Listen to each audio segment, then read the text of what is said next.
Magandang hapon po, Ginoong Jigson Palyado. Ako nga po pala si Janrick Cabrera Zamuco from BECE First Year College. At ngayong hapon, gusto kong ibahagi ang aking natutunan sa ating guro ni si Sir Jigson Palyado patungkol sa masining na pagpapahayag. Bago tayo magsimula, ano muna ang masining na pagpapahayag? Ang masining na pagpapahayag, ito ang nakaugnay sa maraming sangkap tulad ng pagsasalita, pagsusulat, himig, istruktura, at paglilinaw ng pagpapahayag. Ang masining na pagpapahayag, napapalawak ito sa ating kaisipan, nagbibigay ito ng kaalaman, at nalilinang tayo sa pagsusulat at pagbabasa. At ngayon, dumako naman tayo sa parirala at sugnay sa loob ng pangungusap. Meron tayong 4 na dapat isaalang-alang sa paggawa ng pangungusap. Una, pagkasunod-sunod ng parirala. Uugnaya ayon sa panahon. Pangalawa, paralelismo.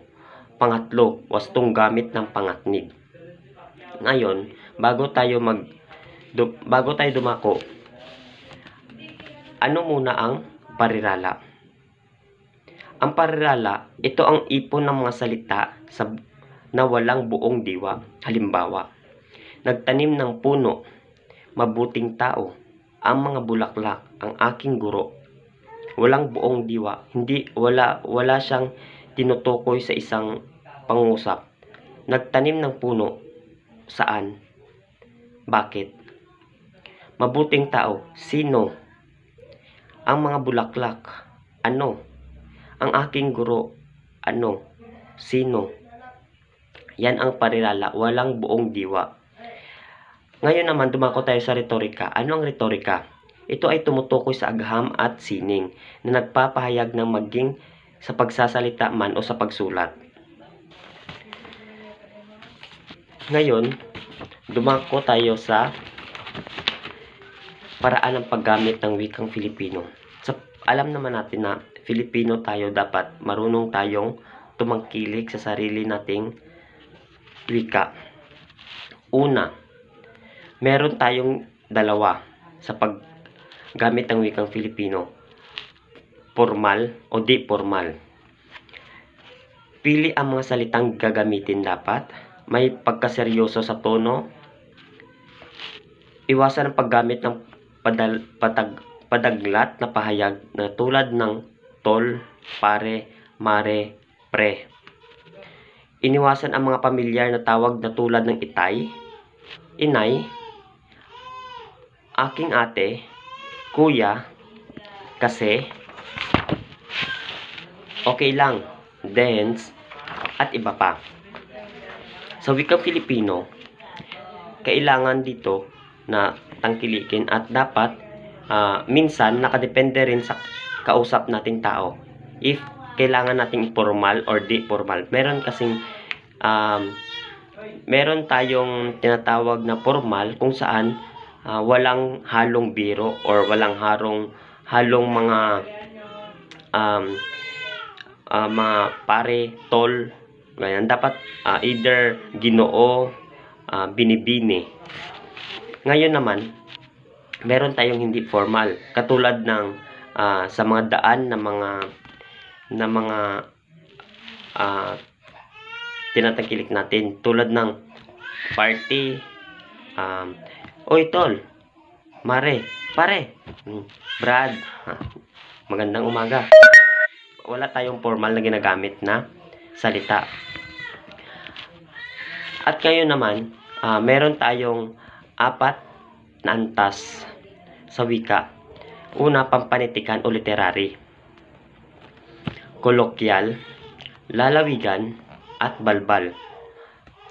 Sa pampanitikan naman, meron tayong formal, as what I have said, meron tayong formal na ginagamit. Ginagamit na salita pang araw-araw na komunikasyon.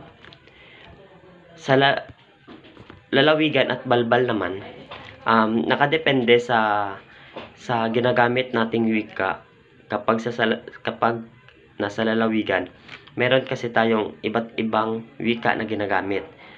Tulad ng Cebuano, Ilocano, Muslim, Maguindanawon, hindi lahat ng lalawigan pare-parehas ng wika. Katulad dito sa Tacurong, meron tayong Ilonggo, Tagalog, Muslim, Ilocano, at iba pa.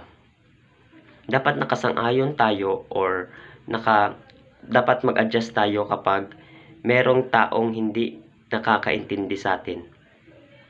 At ngayon, sa balbal naman ginagamit. Yun nga ang sabi ko, hindi formal ang paggamit ng mga salitang balbal. Kasi tulad ng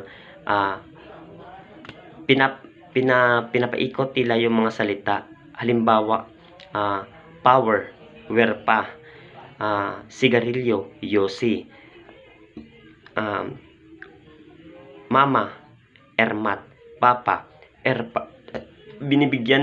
Iniiba nila ito. So, nakadepende na kasi sa ating henerasyon ngayon kung paano tayo makisabay. Unti-unti nang nawawala ang nakasanayan noon sa ngayon.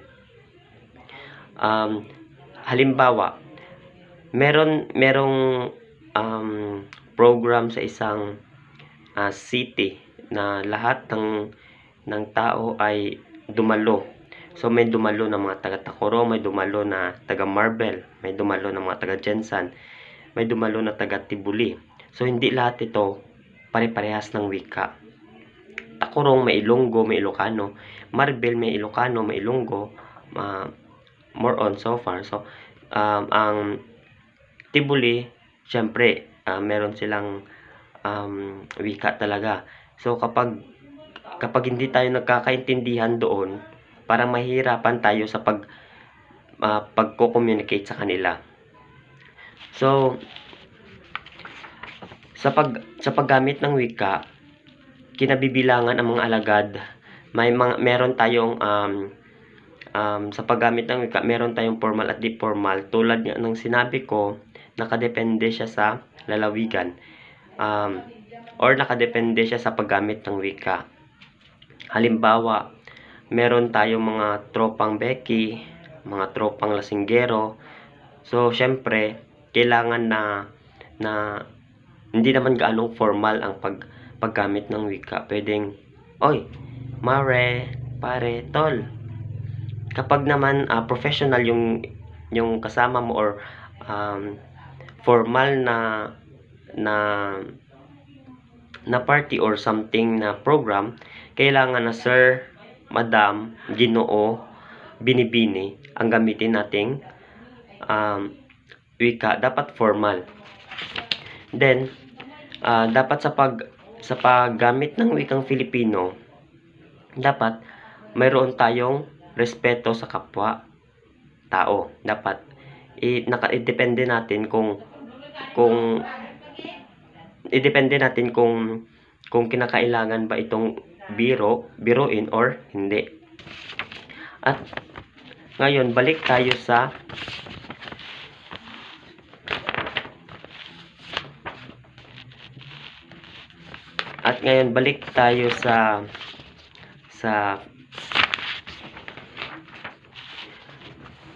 mga antas ng wika. Ang rehiyon ng wika ay nakasaklaw rin sa antas ng wika. Kaya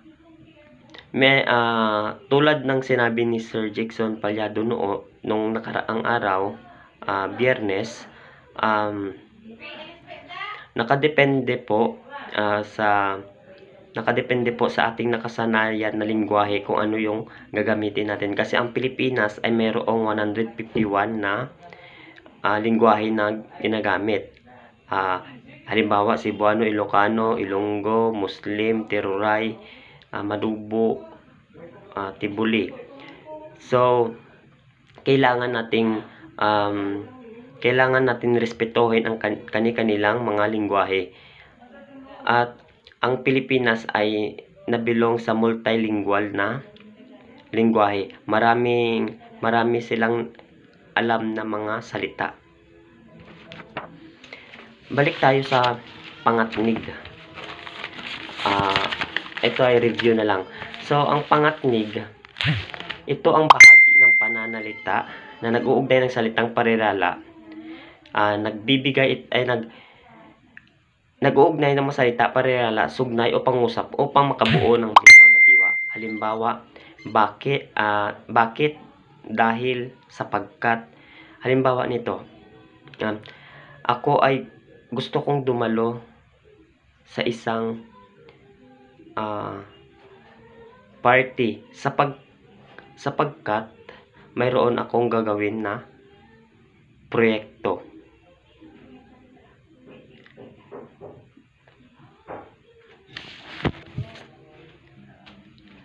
Isa pang halimbawa ng pangatnig. Si Ana ay gustong dumalo sa birthday ng kanyang kaibigan, ngunit hindi siya pinayagan ng kanyang ama't ina. So, saan doon ang pangatnig? Ngunit. Isa pang halimbawa,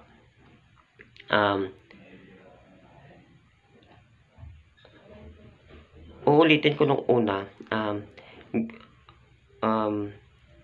ang bata ay gustong sumali ng basketball sapagkat siya ay kinapos sa kanyang height.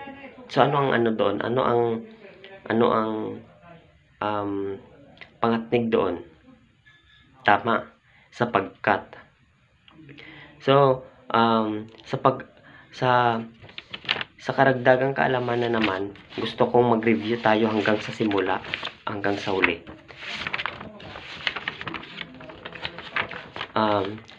Uulitin ko, ang masining na pagpapahayag ay nakaugnay sa maraming sangkap.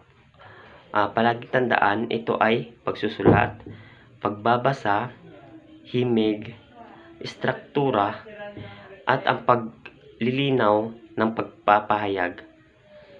At always remember na ang masining na pagpapahayag ay pinapalawak nito ang ating kaisipan sa pagsusulat at pagbabasa. Napakalaking tulong ito sa ating mga Pilipino dahil mas nabibigyan buhay ang wikang Pilipino. Tama yung sabi ni Dr. Rizal na dapat tayo mag-aral kasi ang kabataan ang pag-asa ng bayan. Ngayon, dumako naman tayo sa retorika. Review na lang ito. Ano ang retorika? Palagi tandaan, ang retorika ay tumutukoy ito sa sining at agham na nagpapahayag na maging sa pagsasalita man o sa pagsulat. Ano ang parirala? Ito ang mga walang buong diwa. Sabi ko nga kanina, halimbawa nito, nagtanim ng puno. Sino ang nagtanim ng puno? Wala siyang buong pangusap, wala siyang buong diwa. Pumasa ako. Pumasa saan? Pumasa ng ano? Ng assignment or pumasa sa exam. Ang halimbawa pa ay gumising ako ng maaga. Bakit? Sinong gumising? Ganon. At huling halimbawa,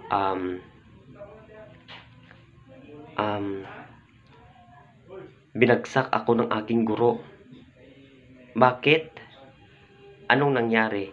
Walang buong diwa, walang buong pangusap. Ulitin ko, ang parirala ay walang buong diwa. Ang pangatnig na naman, ito ang ginagamit na sugnay o pangusap upang makabasa ng malinaw na diwa. Meron siyang kadugtong or siya ang nagdudugtong ng isa pang pangusap. Halimbawa,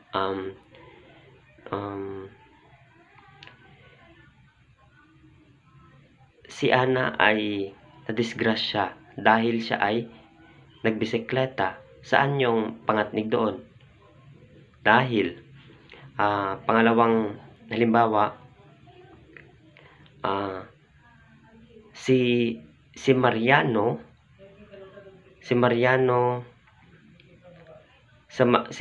ay gustong makapasa sa kanyang asignaturang masining na pagpapahayag sapagkat hindi siya nag-aral ng mabuti kaya bumagsak siya. Gayon po. At palaging tandaan na sa pag-aaral ng masining na pagpapahayag, dapat mapapalawak mo ang iyong kaisipan at ang iyong kaalaman. Karagdagang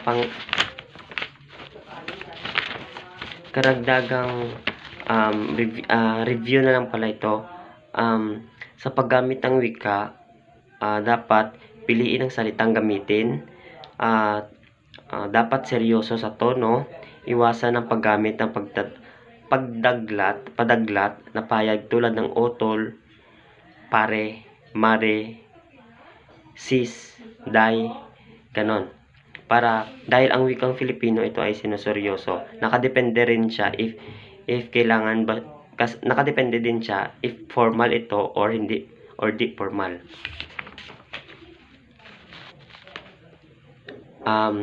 Sa antas ng wika naman, review na ito. Sa antas ng wika naman, meron tayong 4: pampanitikan o literary, kolokyal, lalawigan o balbal. Ito ay ginagamit pang araw-araw. Maaring ginagamit ang mga ito sa ibang disiplina o sangay ng mga karunungan, sa ibang disiplina o larangan. Ang karaniwang wika ay pagka-technical tulad ng paraan ng paggamit ng wika. So ngayong generation natin, marami ng mga teknolohiya na pwedeng mag-communicate, like messenger, social media. So nakadepende na ito. Hindi lang sa face to face pwedeng mag-communicate.